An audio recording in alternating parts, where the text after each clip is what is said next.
Hey guys, welcome to another English commentary done by Diggity. This is going to be part of the Lost Saga MSL Group G winners match between Nada and Kanata. It should be an exciting match. Nada last game playing almost flawlessly, Kanata playing very strongly in his own right. And really, Kanata a TVT specialist, but Nada was just scary that last match. Kanata starting the upper right hand corner in whatever color that is. Perhaps our female audience members can tell us what color that is exactly. No offense, males, they just are better with colors. We should accept it and move on. But that's kind of an orange. Usually I expect yellow as that color. It kind of looks yellow on the mini-map. Yellow and red shift over, but I don't know. It just looks kind of odd on my screen. Maybe it looks odd on your guys' screen as well. Not on the bottom right-hand corner in red either way. So before I get started with the commentary and get distracted, which happens all the time, really fast I want to pose my first StarCraft ever challenge. I'm going to create the math challenge in the SC2GG forums, and you guys can check it out, and maybe your mathematicians can add something to the StarCraft community in general. I've been thinking about this.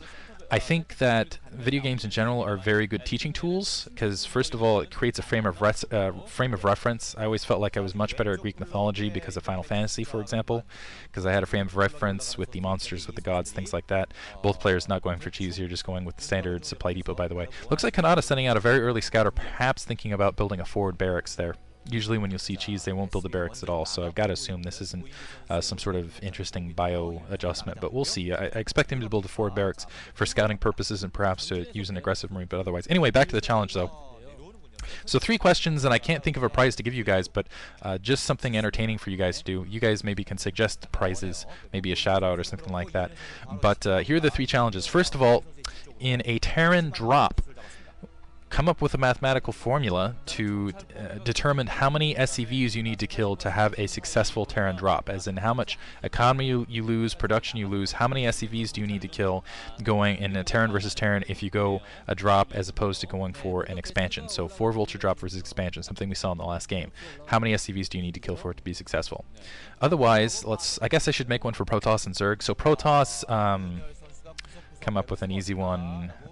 Okay, how many Dragoons, or how many probes do you need mining, both gas and minerals, to sustain a single gateway constantly producing Dragoons? So how many probes do you need to basically just sustain a single Dragoon production? So a very minimalistic base. Obviously never going to be useful, but might be enlightening. And for Zerg, can't think of a... Oh, here's one. So if you go to... So let's assume, and this never happens, in a Zerg versus Zerg... Well, no, let's assume otherwise. How much economic damage is done if you're going 2 Hatch Mutalisk versus 3 Hatch Mutalisk? And so what is the... this is actually well documented, so it'll be, I would say, somewhat easier, but it's a little bit harder to figure out, so I think it'll end up better. Actually, let me treat it like the Terran thing, or the Vulture thing, is how many Marines do you need to kill, or how much damage do you optimally want to do in a Terran base to feel like a 2 Hatch Mutalisk attack was more effective than, say, a 3 Hatch Mutalisk attack as far as just pure economics. Don't worry about production. Let's just talk about economics there. And it looks like both players are going to go for a fast expansion. Kanata lifting up that barracks. And maybe I'll come up with a different challenge and write it up in the foreign topic, but I'll have that linked to the side in the description. Looks like Nada also setting up... No, Nada taking his expansion directly. Kanata not taking an expansion yet, so Nada's going to have a slight advantage, at least in that regard. That barracks now floating out that direction, and SCV pulling back. Nice quick scout there from Nada that worked out to his favor, and Kanata might have changed his plans just because that SCV ended up going directly to his base. I could see maybe going bio inside, putting a barracks on the outside, and then putting a barracks on the inside, also taking your gas, pretending like you were going for a factory build and in fact going for a bio build. Nada has a SCV hidden.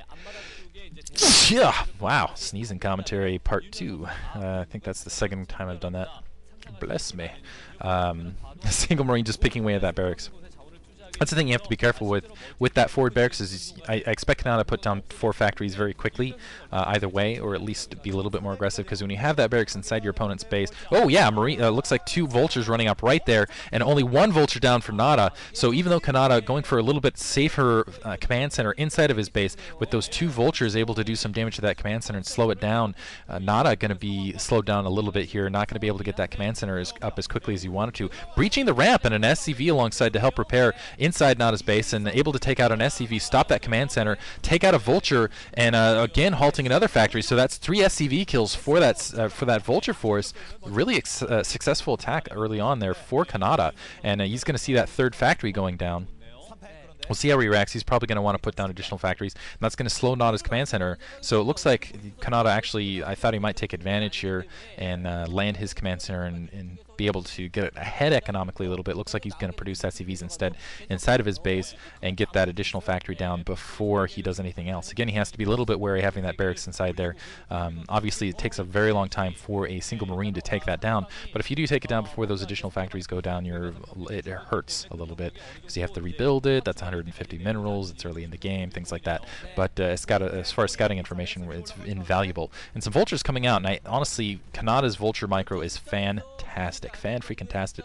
I like the way this is laid out. As you can see, he's creating kind of a barrier there for any run-bys. So he's got that nice little wall. Now Nada's in full production. Kanata a little bit slower, but I don't think it's going to be that significant.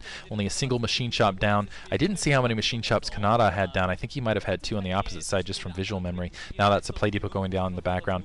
Single Marine pounding away at that barracks above as well, trying to deny that scout, and some Vultures moving up for Nada. So Nada going to take an aggressive stance, maybe try to pick off those 2 SCVs and maybe go for a retreat, maybe try to do a run by. But Kanata's base very well formed, I would say, and honestly that's a lot of Vultures in the way. Only a single machine shot down for him as well. And I think this might turn into a Vulture on Vulture battle. All Vultures all the time, and it looks like all Vulture on Vulture all the time. That's what I really wanted to say. Right now though, it looks like 4 factories versus 3. Nice on Kanata right there, covering that SCV to make it a little bit more difficult, just in case Nada hadn't selected it there. But Kanata pumping out the Vultures out of those 4 factories. He's definitely thinking about a Vulture-heavy attack. We'll see if Nada decides to switch it into tanks, and I like this. The Vultures, very fast, very mobile. There's lots of routes to get down into your opponent's base on this map. And I think map control is very vital, simply because you've got your natural expansion, that expansion across the temple, and then otherwise it's just the expansions that are the other spawns, and that's it for resources on this map. So especially there is a gas at every single expansion, so that should be said. Not getting down his 4th factory now, getting some more supply depots down. He might have been supply capped a little bit, just putting down that additional factory. And now it looks like Kanata going to push up with this huge Vulture force, and it looks like they are speed upgraded. But Nada has a counter Vulture force that it's pretty sizable. Maybe he can suicide in, threaten the ramp. This is the thing about Neo Harmony. I feel like the advantage goes to the attacker because of the 2 routes into the base and just because of the positioning of the ramp. Now an armory going down for Kanata in the back of his base. It looks like he might switch him to Goliath. This is a ton of Vultures. And so Nada needs to be careful that, first of all, he doesn't end up getting his SCV line raked over at his secondary, and that also he manages to hold his ramp. And wow, look at this huge Vulture attack force. That's at least that's 2 full control groups, it looks like, of Vultures and a tank out, so that tank will definitely help out, doing significantly more damage. But there could be a run by or something like that in the meantime, and so it looks like some additional upgrades going in the back of the base for Kanata, and Nada just sticking to Vultures at this stage. It looks like he's actually getting additional upgrades. I think that might be 5 factories at this stage, but looking at this, that's a big Vulture force. I'm kind of curious when Kanata is going to feel like pushing out. And it looks like 2 more factories going down. There's another SCV to build the additional factory. 6 factory push here from Kanata. He still hasn't taken his additional gas, so it might be just Vulture heavy. Now pushing out is a big attack with those tanks alongside, and I think those tanks could be the equalizing factor here just because they do a lot more damage. And look at this attack. Nada, though, it looks like he is in capped. So 2 tanks that do more damage, but I think just because the way his troops are positioned, the fact he's going from a smaller position to a larger position almost works like the Zergling attack force. He's going to end up losing a little bit more attack force. He is going to have to retreat, and unfortunately I don't think he has enough Vultures to cover both. Let's see if Kanata decides to take advantage of it. He can see the Vultures right there. I'm surprised he didn't decide to run in. No, now he's separating an attack group to go to the north, and this is very intelligent, laying some mines there.